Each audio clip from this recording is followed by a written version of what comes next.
Today, the word Gothic conjures up images of horror, of vampires and grotesques, evil spectres and vulnerable heroines. Gothic novels inspired cinema, creating a popular culture of nightmares, where monsters lurk in the shadows, ready to wreak destruction.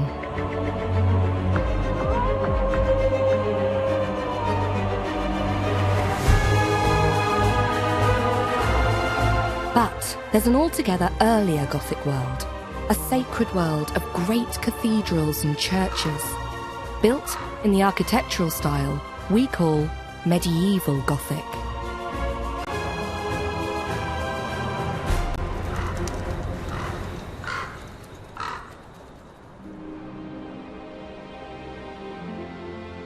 Gothic architecture arrived in England 800 years ago.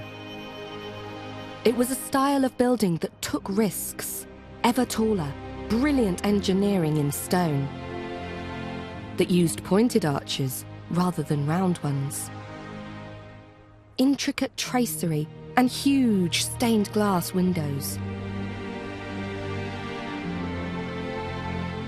a new and agile architecture of dazzling light.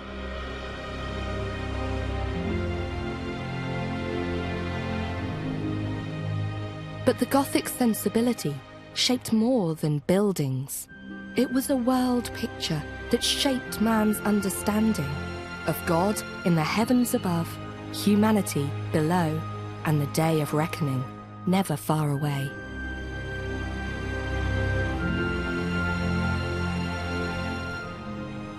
It was a way of making sense of the world, embracing both the spiritual and the secular. It seems to represent stability, continuity, and yet the Gothic period was one of the most turbulent in English history. A time of civil war, the assassination of kings, and the Black Death. Plague would wipe out a third of the population of Christendom and decimate England. And yet, the Gothic Revolution would reach new heights, especially here in Britain. It would become a national style, eclipsing the rest of Europe, and create a new sense of English nationhood and patriotism. Gothic art and architecture would transform medieval England from a European backwater into a world leader of style and power.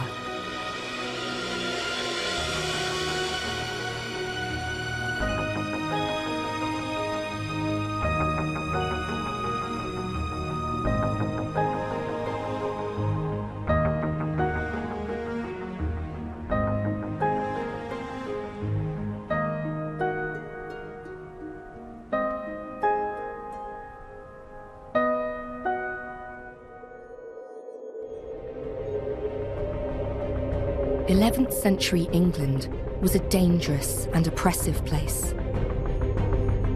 After his victory at the Battle of Hastings in 1066, William the Conqueror and his Norman barons built castles to subjugate the Anglo-Saxon population of England.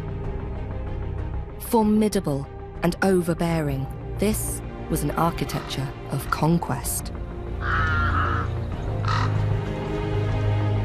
Known as Romanesque because its swagger harked back to the days of the Roman Empire, walls were thick, arches were round, and windows almost an afterthought.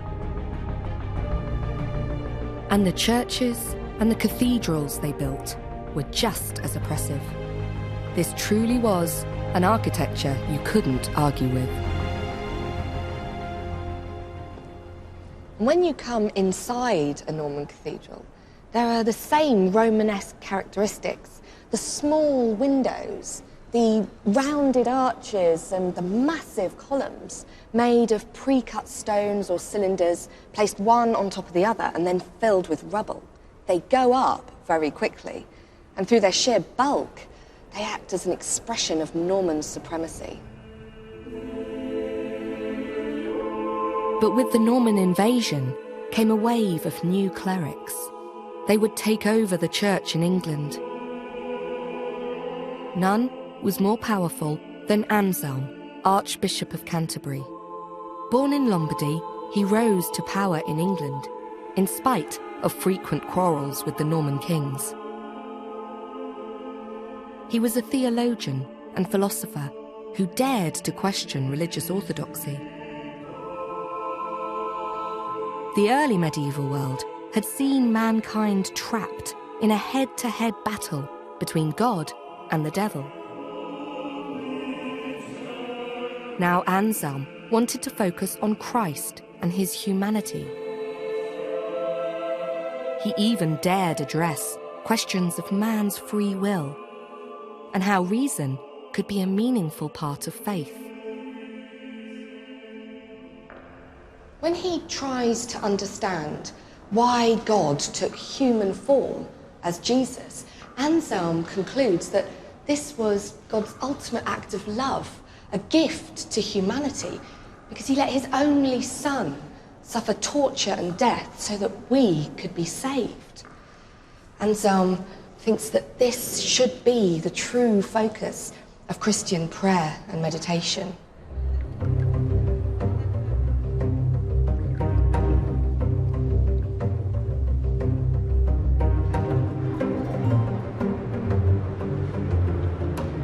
I've come to the British Museum in London to look at two extraordinary ivory carvings. The difference between the two objects shows what an effect Anselm's thinking would have. This is an important little object. It's an ivory carving dated to around 450 AD, and it shows a very early depiction of Christ on the cross. But what do we see? Well, Christ's legs are quite rigid. He seems to be standing on a platform, and his arms are straight out on the cross. He looks out at the viewer, and he's shown very youthful. He's not bearded here at all. What about the people around him? Well, you've got Mary and John here. They're not showing any sorrow. They're being quite stoic. So why is Christ shown on the cross in this way? Well, it's to show his divinity. Here, Christ isn't suffering. He's moving through death in order to achieve eternal life. He's triumphant. But Anselm pursued a faith that focused on the humanity of Christ, a shift in emphasis and understanding that would transform how art depicted Christ and how worshippers empathized with him. Another ivory of the same scene shows a very different picture. It's 14th century, probably carved in France, so well and truly in the Gothic period. And you can tell that from the architectural details that frame it. But something very different is going on with the crucifixion here. Christ is literally hanging from the cross. You can see his hands are pointing upwards, emphasizing that they're having to support his whole weight on just one nail. His head lolls over to one side. He doesn't make direct eye contact with the viewer anymore. And his legs bend over to one side too. He's very thin, almost skeletal. You can see the bones here in his elbows and even individual ribs in his rib cage. And this suffering is echoed by the figures around him. You can see the mourners, Mary and John. Mary's almost fainting with grief. So the viewer looking at this is being asked to empathize with this human suffering.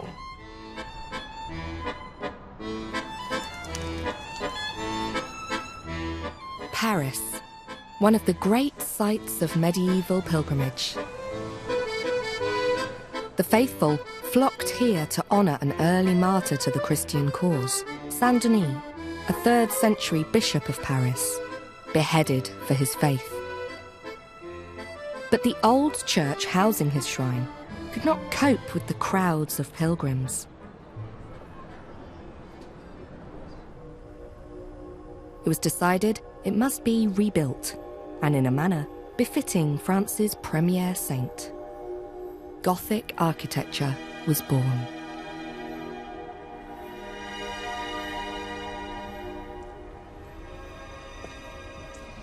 The head of the Abbey of Saint-Denis at the start of the 12th century was a man called Abbot Suger. Now, he was no meek and modest monk. He was a friend and advisor to two French kings. He was a statesman, a patron of the arts, and a poet. Work began in 1140 to build a new choir attached to the old abbey church. Out went dismal and dark masonry. In came windows with glorious stained glass. Daring new pointed arches and ribbed roof vaults distributed the weight of stone much more skillfully than before, allowing wider spans, thinner, taller columns, and bigger windows. It was a new sense of light and space that would define not just a new style of architecture, but of faith too. Suger had his own poetry inscribed around the church, and for the consecration of the new choir, he wrote, "The church shines with its middle part brightened, and bright is the noble edifice with this new light." The new style would spread quickly, and shocking events across the Channel meant that Gothic would take a hold in England.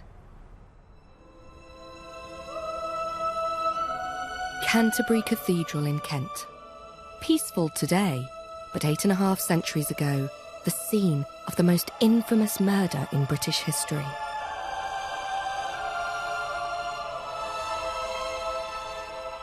In 1170, the Archbishop of Canterbury, Thomas Becket, was hacked to death in his own cathedral, murdered by a band of knights reputedly acting on the orders of the king. The Pope was quick to respond, and Becket was made a saint, transforming Canterbury into the most fashionable destination for pilgrims throughout Europe.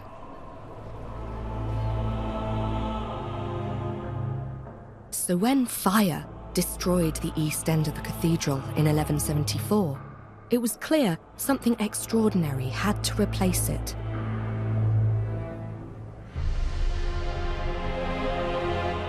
A chapel fit for a murdered saint.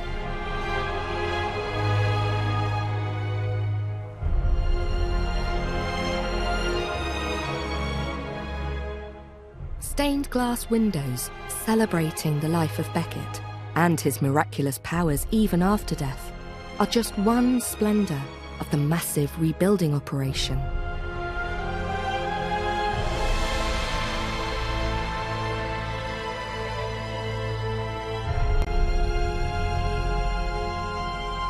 One of the monks of Canterbury, Gervase, wrote an account of the work, which took 9 years to complete.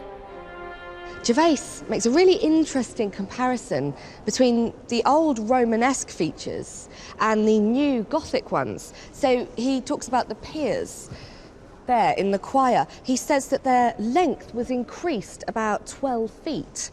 So he's stressing the new height of Gothic buildings. And then he describes some of the surface detail. He says the arches and everything else had been made flat, as though done with an axe. But here, in the new building, there is suitable chisel work on almost all things. So again, he's drawing attention to things like the chevrons, the decorated designs on the capitals. And the final point, he says, the walls between the transept and the choir are gone. Now they seem to meet in one keystone in the middle of the great vault.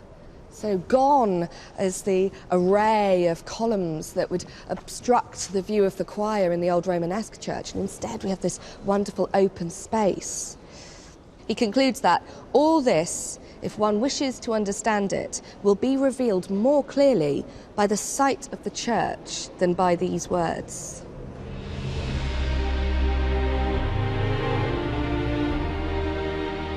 Gothic had arrived. Canterbury Cathedral could now claim both spiritual and architectural preeminence in the religious life of the nation. The language of Gothic, with its ever more daring pointed arches, the immense weight of its stone vaults distributed downwards in ever bolder fashion.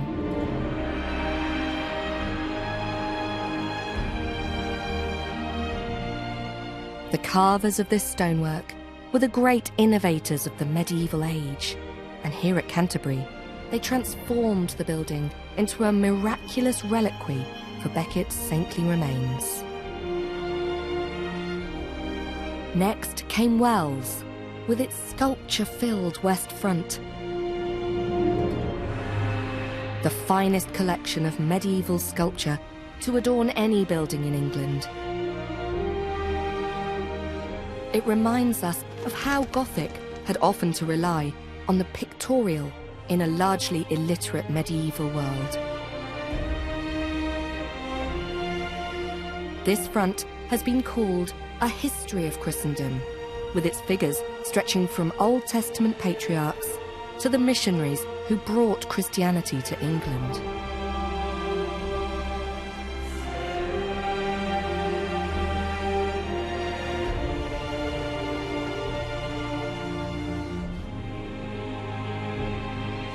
Then came Lincoln, reputedly the tallest building in medieval Christendom, until its immense central spire collapsed in 1549.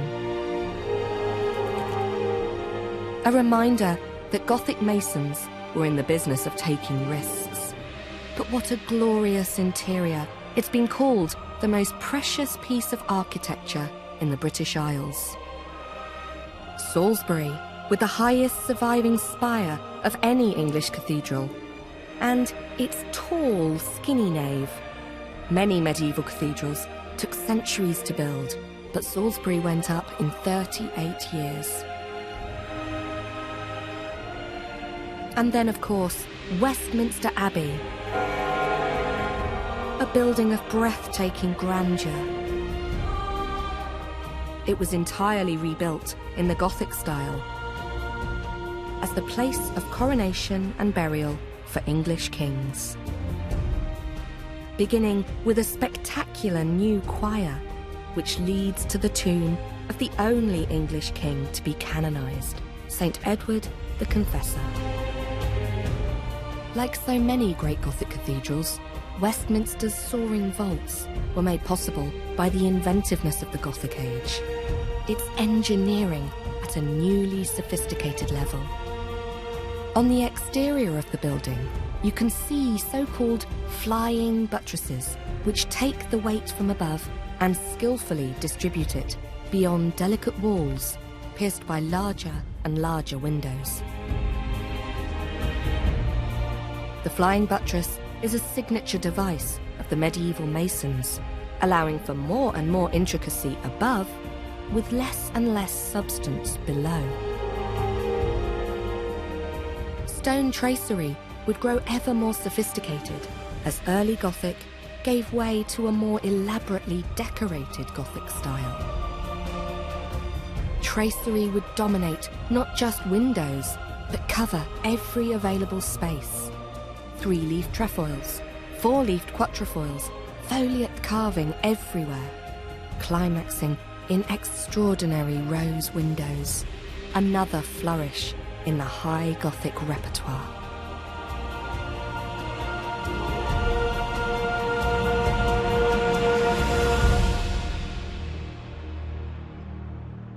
By the beginning of the 14th century, Britain was a land populated by some of the finest Gothic cathedrals in Europe, but it was still largely an imported style.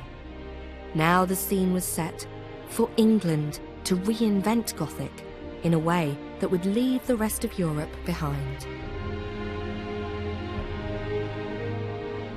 All Gothic architecture in the 12th and 13th centuries was inspired by France, and the tendency was for everything to become more and more elaborate, for the tracery and the carvings to become more intricate. But in the first half of the 14th century, something very dramatic happened. Work in England began to assert more simplicity that brought with it a greater sense of drama. The invention of a new style would be provoked by yet another infamous murder. Edward II had been a disastrous king, defeated by the Scots and presiding over a divided England. In the end, his own queen conspired with the barons, and in autumn 1427, he was ignominiously murdered at Berkeley Castle in Gloucestershire. The only religious institution prepared to take the body of the discredited king was the Abbey Church at nearby Gloucester. A spectacular high Gothic tomb was squeezed in between the old Romanesque columns of the Abbey Church. And soon, Gloucester became a major site of pilgrimage, as the memory of a hopeless king metamorphosed into one of tragic martyrdom. The growing cult of the martyred king was encouraged by his son and successor, Edward III. Chance had made Gloucester the burial place of Edward's murdered father, and here was an opportunity for royal masons to realise a newly spectacular architectural setting for the dead king.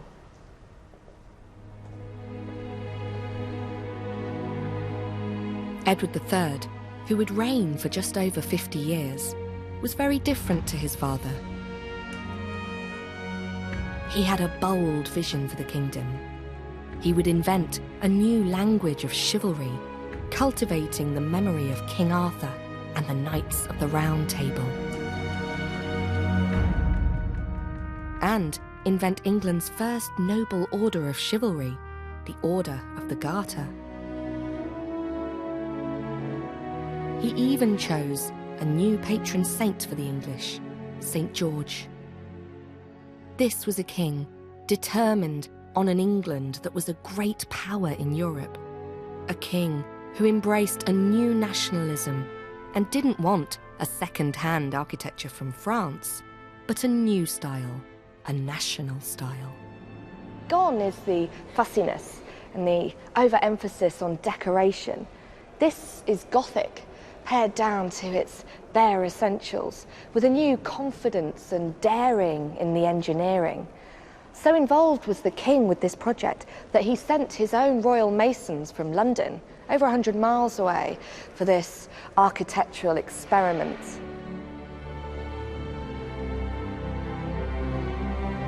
The new style would come to be known as English Perpendicular. Stripped of the over-decoration that had characterised the previous century, the Perpendicular style would put the emphasis on clean, vertical lines, drawing the eye ever upwards.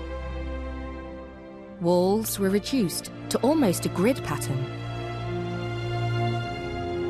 The engineering ever bolder, and climaxing at Gloucester in the Great East Window, constructed in the 1350s.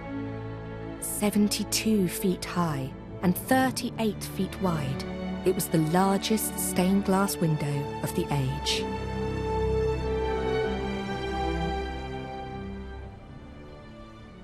Here in this window, you get a sense of the changing religious thinking of the time, the way that the light brings the full-length figures to life. It really gives them a humanity.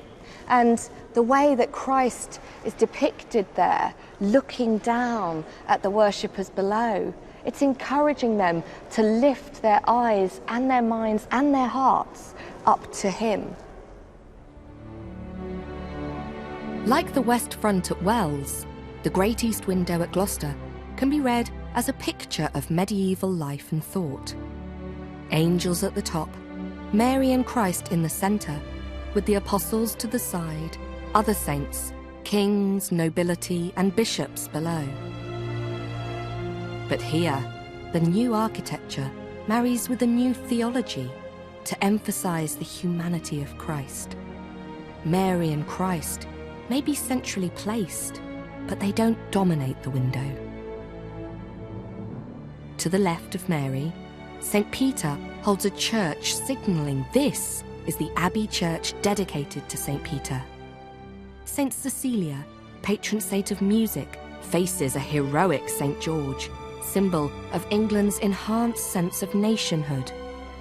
Such was fear for the safety of Gloucester's precious window during World War II, its glass was entirely removed to safe storage. it remains a miracle of the age and a signpost to a new perpendicular future.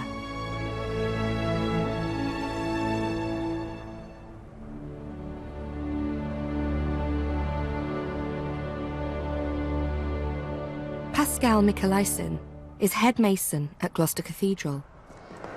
Pascal, as a mason yourself, what would you describe as the sort of main features of English perpendicular Gothic?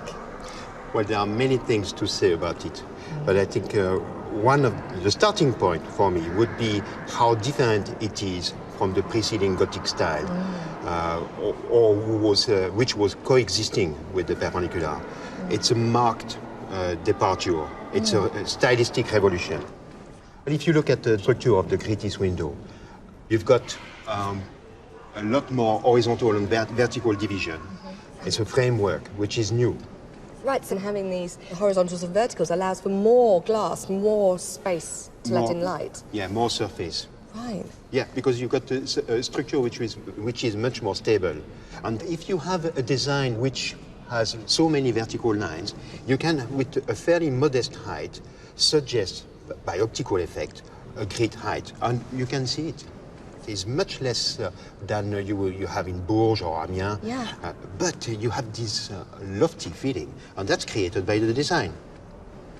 Also, the perpendicular architecture is devoid of carving, and it's very much in contrast with the preceding period, which precisely is called decorated, because it's got exuberance of carving everywhere. There's a contrast then with much more floreate detailing in the decorated style and this sort of linear form that perpendicular has.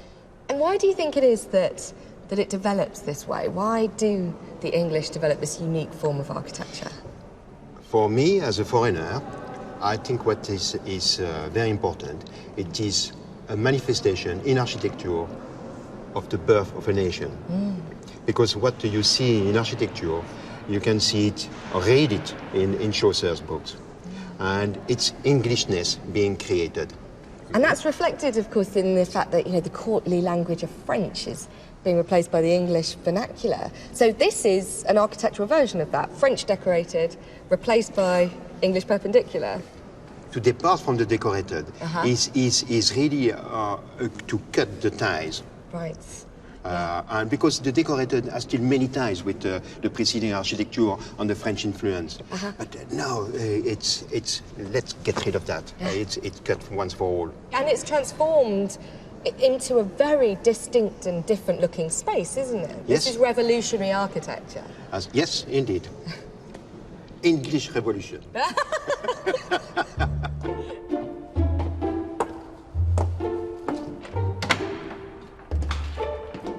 Perhaps Gloucester's most striking feature is its remarkable tower. As masons became more and more adept at juggling the enormous downward thrust of stone, so the art of tall towers reached new heights.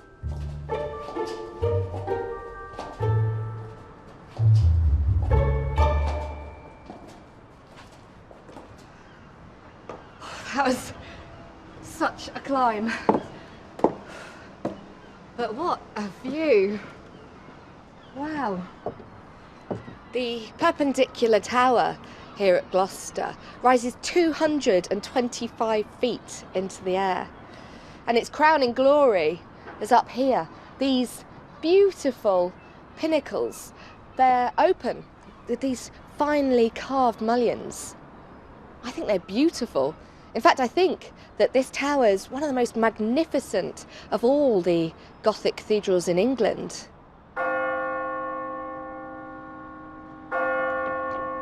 The medieval masons who built Gloucester married faith with mathematics and engineering.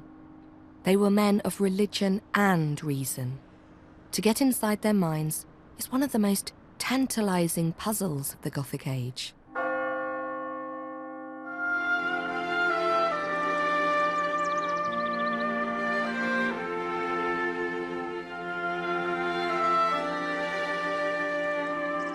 Across the country in Cambridgeshire is Longthorpe Tower. the remaining fragment of a fortified manor house.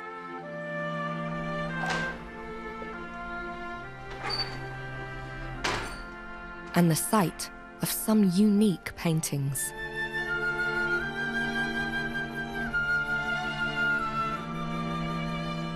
This really is a hidden gem. The largest set of surviving medieval domestic wall paintings in Western Europe. They give really profound insight into Gothic lives and minds.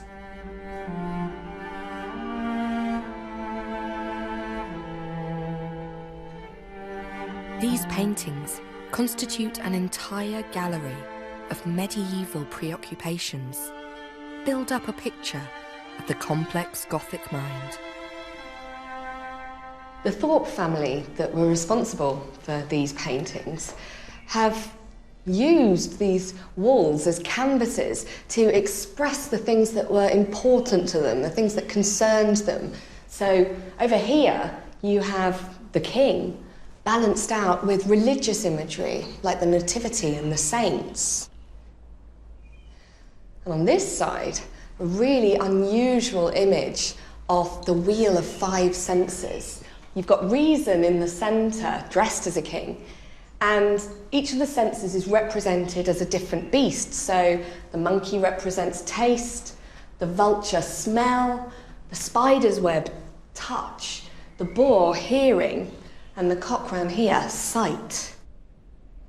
This sort of symbolism could chime with an idea of medieval man as superstitious, wrapped up in a world of esoteric symbolism. But this is balanced out on the other wall by this image of Aristotle teaching. So we have book learning here, education factoring into these paintings. Perhaps the most startling image is one you notice leaving the room, a reminder that while medieval craftsmen built for eternity, their own lives were often brief, and now death was about to deal the Gothic imagination a mighty blow. Here we have an image from a popular medieval folk tale. The story goes that three princes encounter three dead men, shown here by these dark cadavers. At the climax of the story, the dead say to the living, "As we are, so shall ye be." These paintings date to around 1340, but in the next few years, the spectre of death was to cast a shadow of unprecedented scale across Europe. In 1348, a disease arrived in England from Europe, where it had already wiped out half the population. The Black Death was spread by the fleas of rats. The agonizing boils were a portent of imminent death. It seemed like the arrival of Judgment Day itself. At Arundel Castle in Sussex, it's possible to see the Gothic imagination taking a darker turn.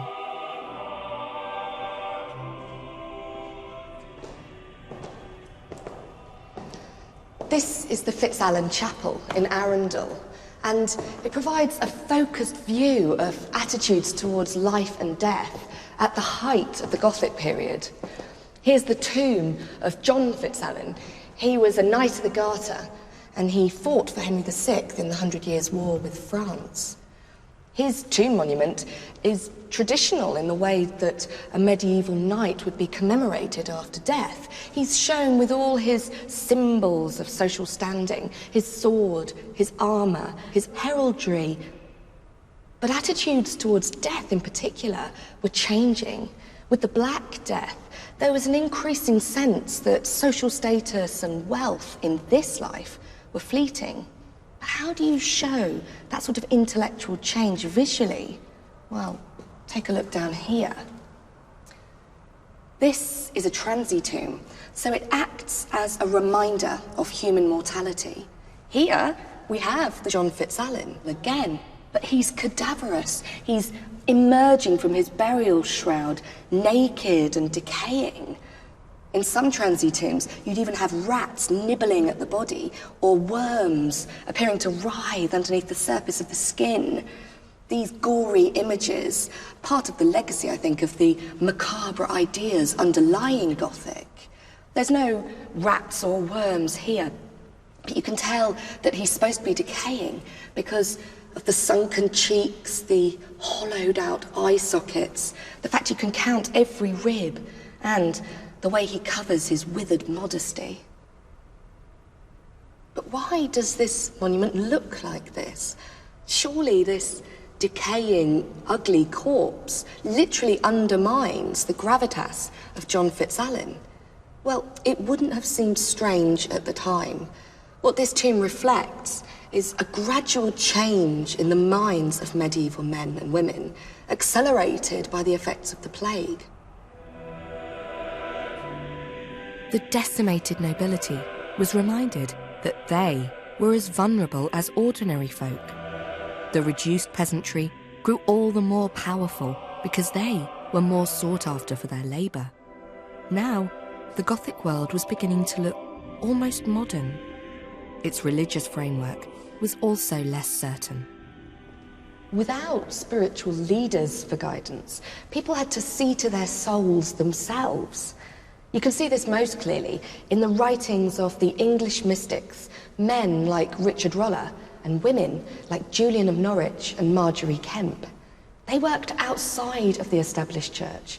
They were social outcasts who sought through hallucination, starvation, and meditation a personal and almost physical understanding of Christ's sufferings and ecstasies. The plague had shaken the spiritual foundations of the church, just as it would threaten the very bricks and mortar of the church, even causing the construction of Winchester Cathedral to come to a standstill for 25 years.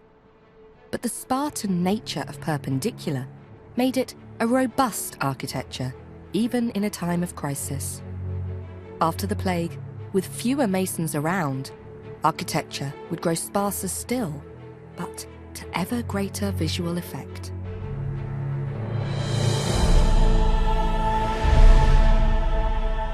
The interior at Winchester, immense and soaring to the heights with its impressive vaulting. York Minster, a Perpendicular choir, and a new great east window to rival Gloucester's.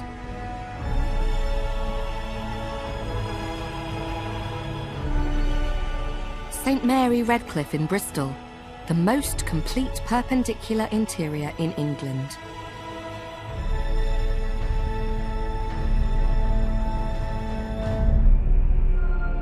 And the great octagonal lantern at Ely, a unique piece of construction that flowers upwards towards the heavens. The second half of the 14th century and the beginning of the 15th saw an explosion of Perpendicular, England's first truly national style of architecture had arrived.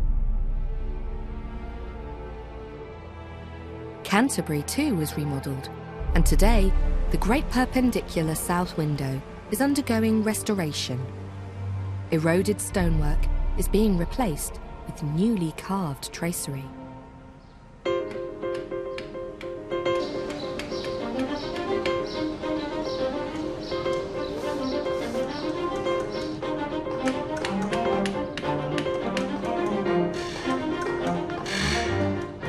It's the work of Canterbury stonemason Emlyn Harris and his team. So this is a diagram of what you guys are up to at the moment then? Yeah, this is the drawing of the Great South Window. We're replacing all of the stonework from this point here to what we call a springing line. It's contentious, you know, there's a lot of people that don't feel comfortable with that amount of stone replacement. However, the priority is firstly to maintain a safe structure and keep the stained glass, you know, in a safe environment. And everything in pink you've done? Everything in pink's done. Still a bit to go. There's still a little bit to go, yeah. Talk me through the process. You start off with just a bare block. Yep, it's a new stone. So Ben and Sam are checking the stone for the dimensions. They're checking it's square. Once they've done that, they'll then take the zinc template and they're going to scribe round that shape, and that is the shape that the finished stone needs to be. Right. That becomes the core. That becomes and then you work out everything stone. else. Yep. Yeah. It looks like a very laborious process, but also I'm surprised how traditional the techniques they're using are. Yeah, it's exactly the same way that stone has been marked up since the start of time. You know, the materials are slightly different. Instead of zinc templates, they would have had wooden templates. But still just a steel point and just scribe around the shape. This is Alan, and he's very close to finishing, actually. You can see he's just sort of working through his last cavetto. There's not much in the way of carved decoration or anything like that. It's all about crisp, straight moulding. How do you keep these straight lines? You're doing it all by hand. Yeah, well, it's all about practice. It's about learning how to use the chisel sort of efficiently and repetitively. It's a conscious effort to follow your line.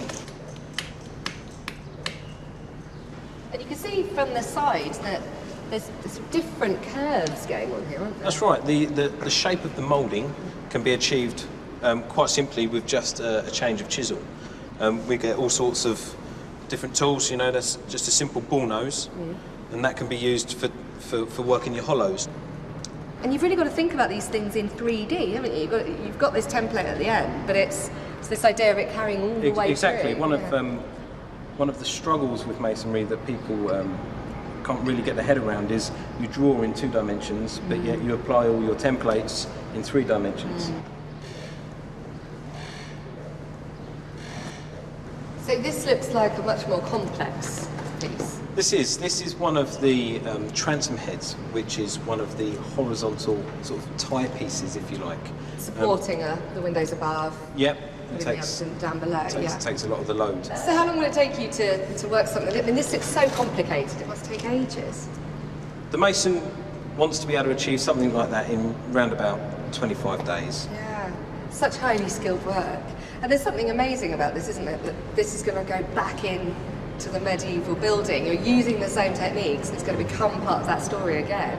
The fact that stones are produced by stonemasons, you know, cathedrals, churches, they're all a celebration of craftsmanship, and you know, we want to continue that.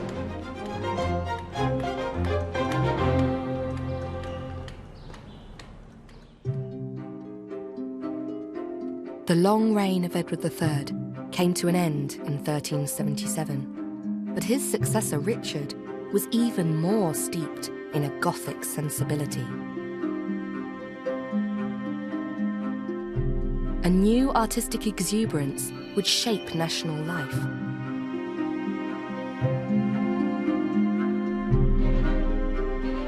Climaxing in the creation of the extraordinary Westminster Hall in the 1390s, the oldest part of the existing Palace of Westminster.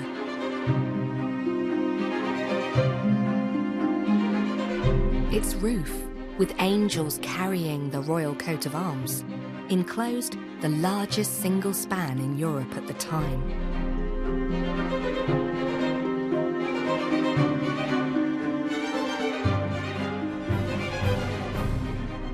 This was a building that would give shape to the monarchy, parliament, and the legal system.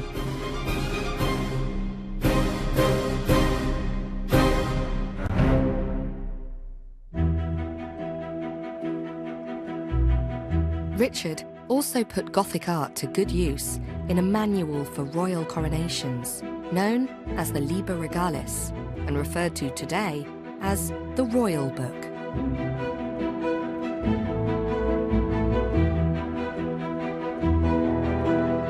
The growing genius of Gothic illustrators and painters would contribute to a new sense of the divinity of kings. And Richard commissioned England's greatest surviving Gothic painting, the Wilton Diptych, an altarpiece that features the King with the infant Christ and Virgin Mary. The company of angels surrounding Mary defer to him, each wearing his personal emblem of the White Hart. It's one of the most exalted images ever made of an English king, on an altarpiece. Gothic art was becoming a means of personal communion with God, even if you weren't a cleric. An exquisite manuscript from the 1420s shows this vividly.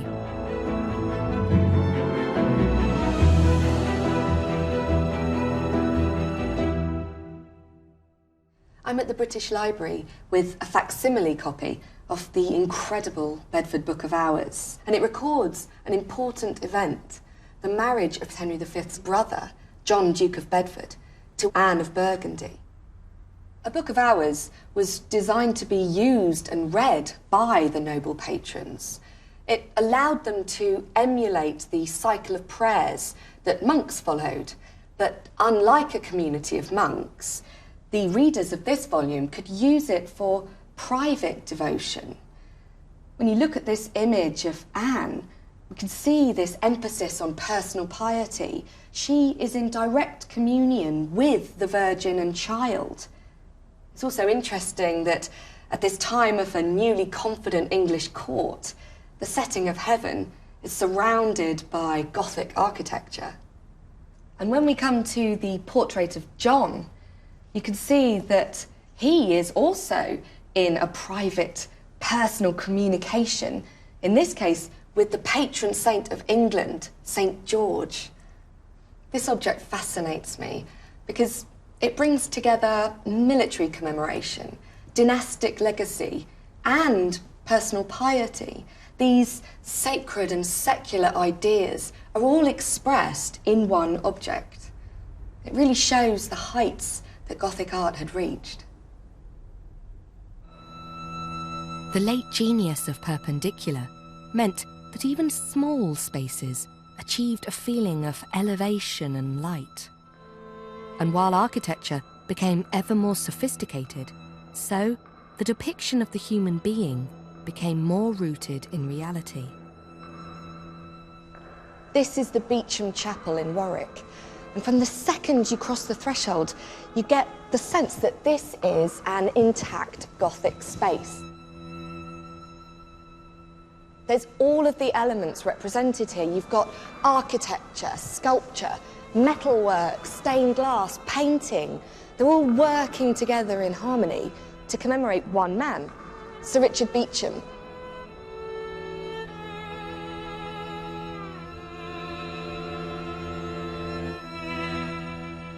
He was one of the most important military and political figures of the 15th century. He died in 1439, but it would take another 20 years for his vision to be realised and for the chapel to be completed. The central effigy of Sir Richard is the consummate Gothic figure, the formal image of a chivalric knight. At one level, a military man through and through, a career soldier who'd fought the Welsh and the French, but also a man of sensitivity and refinement. Sir Richard went on a pilgrimage to the Holy Land and was tutor to the infant King Henry VI.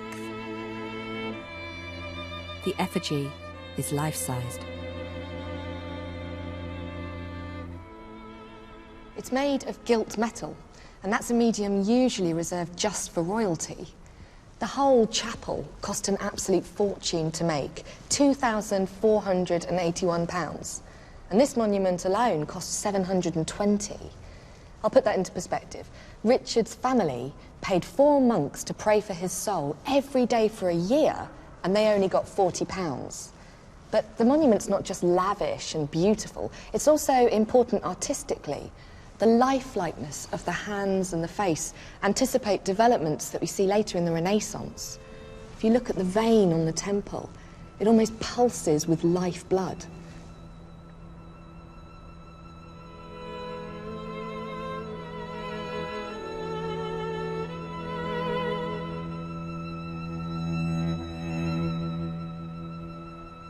There's a great sense of continuity and consistency in Perpendicular Gothic that I find surprising, because the 15th century is such a turbulent time. There's great political turmoil, but places like this keep getting put up, and they're statements of permanence, stability, something lasting in a time of great change. As this chapel is being lovingly crafted, the Wars of the Roses are raging, and no one knows who's going to come out on top.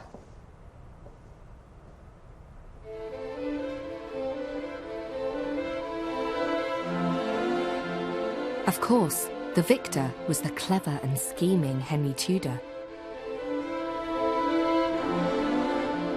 Shown here on the left, who, as Henry VII, founded a new royal dynasty that went on to give us Henry VIII and Elizabeth I, arguably a golden age in English history. It would also signal the end of the medieval age of Gothic. But not before one last flowering, possibly the most beautiful of them all. There is the magnificent rebuilding of St. George's Chapel at Windsor, home to the Order of the Garter.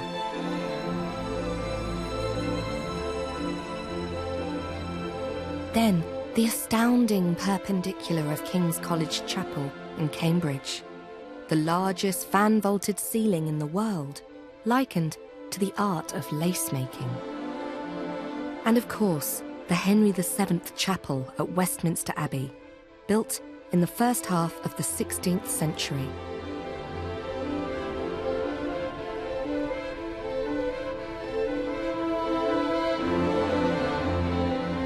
Few great art moments in history have dominated the fabric and sensibility of a nation for as long as Gothic. But Gothic architecture, which had put so much emphasis on structure and engineering, would begin to stray from its original integrity.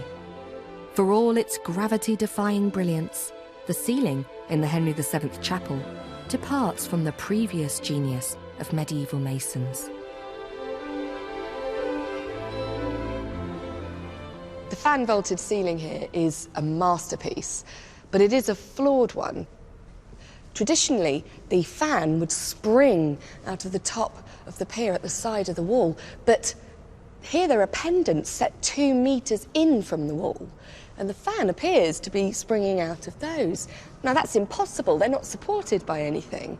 It creates this gravity-defying illusion, but there's this arch that seems quite incongruous, breaking up the apsidal end from the nave. It really does upset the flow of the ceiling. It comes directly between 2 of the pendants. Seems it's here because while the building was being constructed, the masons had to almost make it up as they were going along. They must have felt that the ceiling needed additional support at that point. And if the ceiling above seems to signal the end of an era, so does the monument below.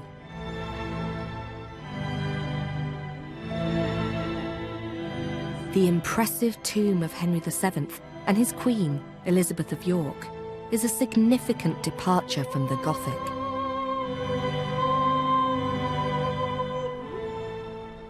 It was commissioned by Henry VII's son, Henry VIII, and made by the artist Torrigiano, who's credited as having brought the Renaissance style to the English for the first time. We can see that not just in the beautiful surface decoration and the figures around the tomb, but also in the details of the effigies of Henry VII and Elizabeth. This tomb heralds the dawning of a new era. Torrigiano's figures signalled a new age of realism. The figures of Henry and Elizabeth look domestic rather than chivalrous and courtly. The fluid movement in the fabric of their clothes replaces the straight and formal lines of Gothic sculpture. Cuddly cherubs sit alongside the more usual heraldic beasts. But the real blow to Gothic would come in the form of the English Reformation. Henry VIII made himself head of the church in England, overturning the authority of the Pope. It would herald an age of vandalism against Gothic art and sculpture, the language of the Catholic Church. Sacred paintings of saints would be scratched out, sculptures smashed. The great monastic institutions were abolished. Gothic architecture survived, but often ruinous and denuded of detail. And with a new reverence for the remains of ancient Rome, classical architecture, with its symmetry and sense of rigid proportion, would become fashionable.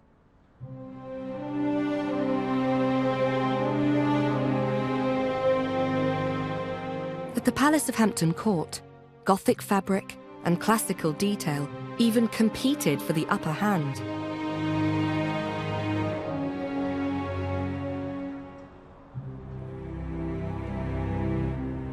Eventually, classicism would win out, dominating English culture for 300 years.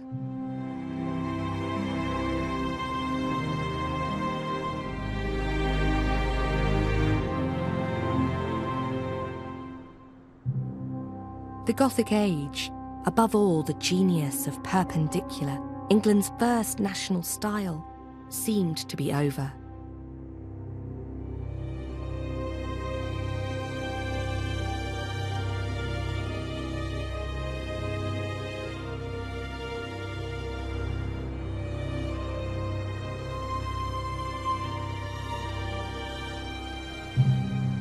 But it wasn't quite the end of the story. We tend to traditionally think of Gothic ending with Henry VIII. During his long and turbulent reign, the classically inspired Renaissance style that had grown up in Italy set down roots firmly in England. But history is fluid. There's rarely a moment where people unanimously wake up one day and think, oh, that's the end of one era and the beginning of another. There's always evolution and development. Gothic evolves and develops. True, events like the Reformation and the Enlightenment knock it off its pedestal as the defining architectural style of the high medieval period. But when Augustus Pugin and Charles Barry sought a new architecture of power and national pride for the Houses of Parliament, they returned to Gothic because English Perpendicular Gothic was the physical setting for the birth of England as a nation.